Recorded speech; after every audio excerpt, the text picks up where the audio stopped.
একদিন রাস্তা দিয়ে হাইটে যায়,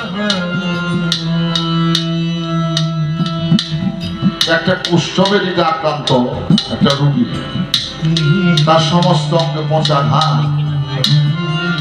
একেবারে লাজুক অবস্থা। সেই ঘায়ের মধ্যে কিয়া পড়ে গেছে, শরীর থেকে পচা ঘায়ের গন্ধ বাইর হয়। সেই অসুস্থ রোগীটাকে দেখে মানুষ রাস্তা রেখে দূর দিয়া মানুষ পথ অতিক্রম করে। গাউসুল আজম বরফি এই অবস্থায় কাণ্ড দেখে তাদের অন্তরে মায়া জাগে। সে তো মানুষ, একটা মানুষ কুষ্ঠবেদিতে আক্রান্ত হয়ে রাস্তার মধ্যে পড়ে আছে, মানুষ তাকে সাহায্য না করে রাস্তা ছেড়ে ঘৃণা করে তারা অন্ধ পথ দিয়ে পথ অতিক্রম করে। আমার বরফি আব্দুল কাদের জিলানী চলে গেছে সেই কুষ্ঠবেদী রোগীর কাছে। গিয়া যখন ধরতে গেছে, রুগী কয়, হুজুর আপনি আমাদের ধৈর্যের নামি ব্যথা পাবো, আমার সমস্যা শরীরটা কুষ্ঠবেদিতে আক্রান্ত হয়ে পচে করে গন্ধবাহী হয়ে গেছে, কিরা পড়ে গেছে। আমি সহ্য করতে পারি না, তুই আপনি আমাকে স্পর্শ করলেন না, আমার গায়ে শরীরে পচা গন্ধ, পচা ঘা। আমার গাউসুল আজম বরফি তার দেহ থেকে ওই তিন কালিয়া কিরা বাহির করতে গেছে, পোকা বাহির করতে গেছে, চিৎকার দিয়েছে, আমি ব্যথা সহ্য করতে পারি না।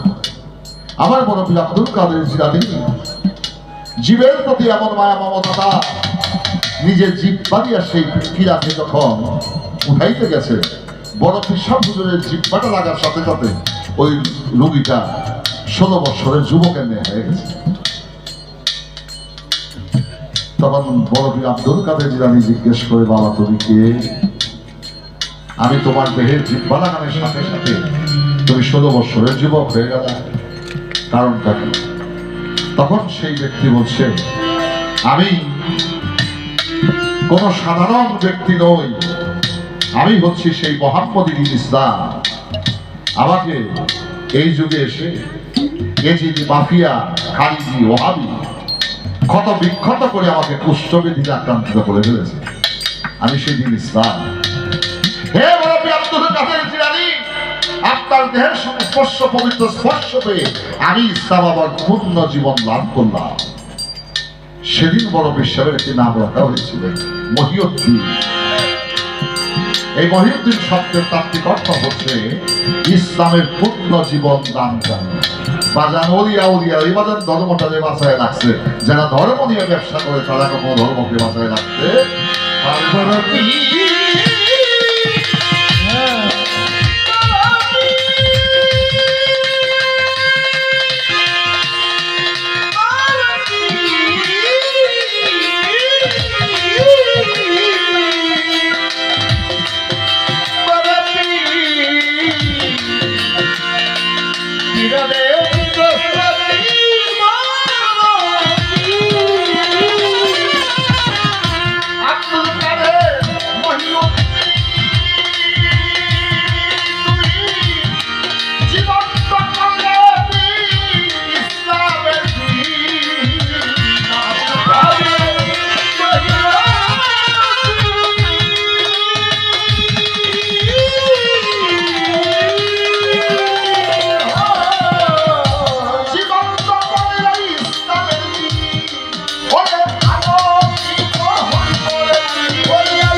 দামি দামি পোশাক গায়ে দিয়া